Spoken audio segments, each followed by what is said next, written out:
Pripremanje čimbura na obali rijeke Bosne prvog dana proljeća zenička je tradicija koja se, kako kažu predanja, baštini već 150 godina. Time se zapravo simbolično proslavlja novi početak.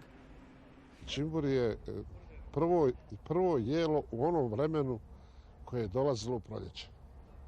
Dakle, prvo jelo koje je bilo vrlo interesantno. A zašto je to? Zato što preko zime kokoše nisu nosile jaja. Čimburijada je u Zenici željno iščekivani događaj i prilika da se zaborave svakodnevni problemi, ali i da se ljudi sretnu i druže.